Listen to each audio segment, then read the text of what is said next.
रासायनिक समीकरण chemical reaction किसी रासायनिक अभिक्रिया का पूर्ण विवरण काफ़ी लंबा हो जाता है। इसे संक्षिप्त रूप में व्यक्त करने के लिए समीकरण की आवश्यकता होती है। रासायनिक समीकरण किसी अभिक्रिया को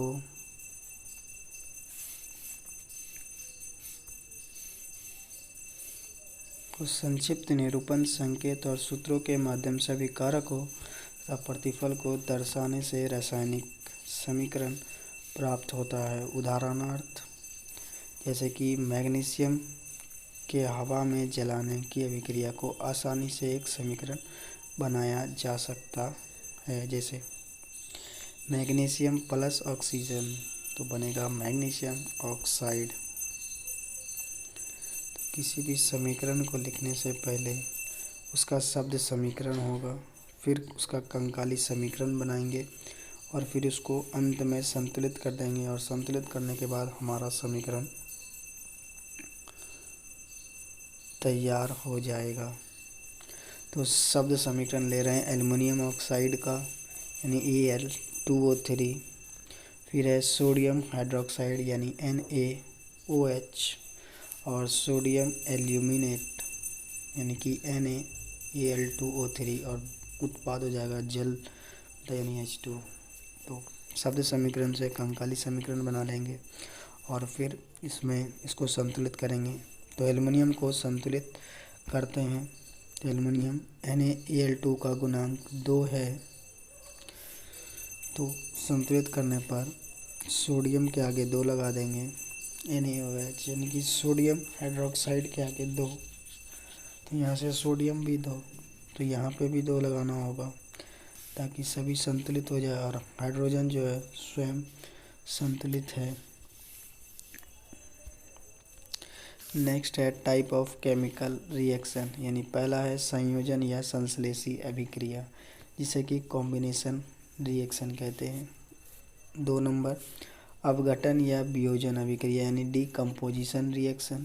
तीसरा है प्रतिस्थापन या सब्स्टिट्यूशन रिएक्शन। चौथा द्विविस्थापन अभिक्रिया या डबल डिस्प्लेसमेंट रिएक्शन। 5वां है अपक्षेपण अभिक्रिया यानी प्रेसिपिटेशन रिएक्शन। छठा उदासीनीकरण यानी न्यूट्रलाइजेशन रिएक्शन। 7वां प्रकाश रासायनिक अभिक्रिया यानी फोटोकेमिकल रिएक्शन। और 8वां है ऑक्सीकरण और अवकरण यानी ऑक्सीडेशन एंड रिडक्शन रिएक्शन। सबसे पहले पहला पे चलते हैं संयोजन या संश्लेषी अभिक्रिया यानी कि कॉम्बिनेशन रिएक्शन के ऊपर। ऐसी अभिक्रिया जिसमें 2 या 2 से अधिक पदार्थ क्या हो सकता है, या तो तत्व या यौगिक परस्पर संयोग करके एक नए पदार्थ का निर्माण करते हैं, उसे संयोजन अभिक्रिया कहते हैं। निर्मित पदार्थ को प्रतिफल कहा जाता है के गुणधर्म अभिकारकों के गुणधर्म से भिन्न होते हैं। संयोजन अभिक्रिया 2 तत्वों के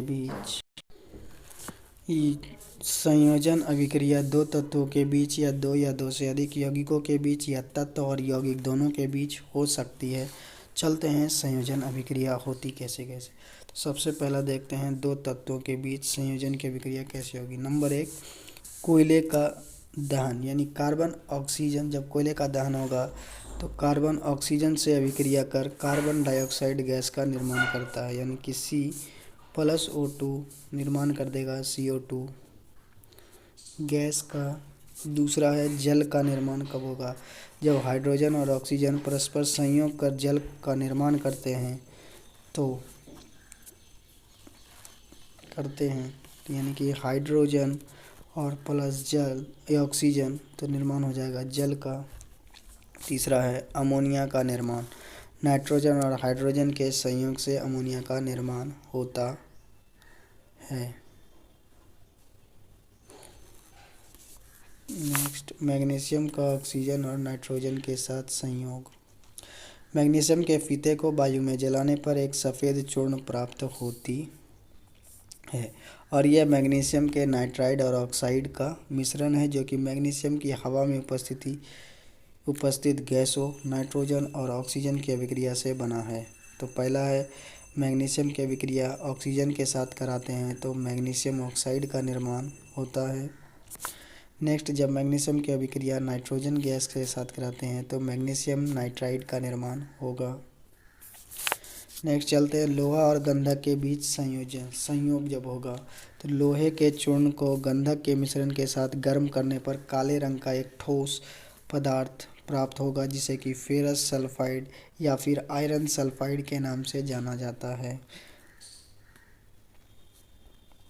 नेक्स्ट, अब दो या दो से अधिक यौगिक आपस में संयोग करेंगे तो क्या बनेगा। पहला है सल्फ्यूरिक अम्ल का निर्माण कैसे होता है, तो इसके लिए सल्फर ट्राइऑक्साइड लेना होगा एक, और दूसरा जल, और दोनों के बीच संयोग कराएंगे तो सल्फ्यूरिक अम्ल का निर्माण हो जाएगा। नेक्स्ट है मेथेनॉल का उत्पादन। अब मेथेनॉल के उत्पादन के लिए क्या चाहिए, तो हाइड्रोजन और कार्बन मोनोऑक्साइड के संयोग से मेथेनॉल का उत्पादन होता है, यानी कि कार्बन मोनोऑक्साइड CO और हाइड्रोजन H2, और इससे बन जाएगा मिथेनॉल CH3OH। नेक्स्ट चलते हैं सोडियम ऑक्साइड का जल के साथ संयोजन, यानी कि सोडियम ऑक्साइड जल से संयोग करके सोडियम हाइड्रोक्साइड का निर्माण करता है। तो पहले सोडियम ऑक्साइड Na2O और फिर रहता है जल H2O, और यह अभिक्रिया करेगा तो सोडियम हाइड्रोक्साइड बनेगा यानी NaOH। नेक्स्ट है कैल्शियम हाइड्रोजन कार्बोनेट का निर्माण। कैल्शियम कार्बोनेट जल और कार्बन डाइऑक्साइड के साथ संयोग से क्या बनेगा, कैल्शियम हाइड्रोजन कार्बोनेट बनेगा। नेक्स्ट, जब तत्व और यौगिक के बीच संयोजन की अभिक्रिया होगी तब एक तत्व होगा दूसरा यौगिक होगा, यानी कि सल्फर ट्राइऑक्साइड के निर्माण में तत्व जो होगा वो होगा ऑक्सीजन, और यौगिक जो होगा प्लेटिनम, यौगिक जो होगा वो है सल्फर डाइऑक्साइड, यानी एक सल्फर डाइऑक्साइड यौगिक के रूप में, तत्व के रूप में ऑक्सीजन, दोनों का संयोग कराएंगे जिसमें कि प्लेटिनम एक उत्प्रेरक होगा, और उत्प्रेरक उसे कहते हैं जो अभिक्रिया की दर को तेज या धीमी करती है लेकिन खुद को बिना कुछ क्षति पहुंचाए। तो इसमें ऑक्सीजन हो गया तत्व और यौगिक हो गया सल्फर डाइऑक्साइड। जब दोनों का संयोजन होगा प्लेटिनम उत्प्रेरक के उपस्थिति में तो सल्फर ट्राइऑक्साइड का निर्माण करता है। नेक्स्ट है फास्फोरस पेंटाऑक्साइड का निर्माण।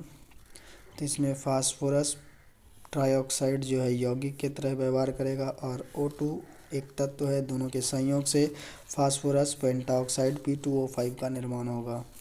PCl5 का निर्माण, यानी PCl3 शुष्क क्लोरीन से संयोग कर फास्फोरस पेंटाऑक्साइड का निर्माण करता है। नेक्स्ट है मर्क्यूरी क्लोराइड का निर्माण, यानी मर्क्यूरी क्लोराइड पारे से संयोग कर मर्क्यूरस क्लोराइड का निर्माण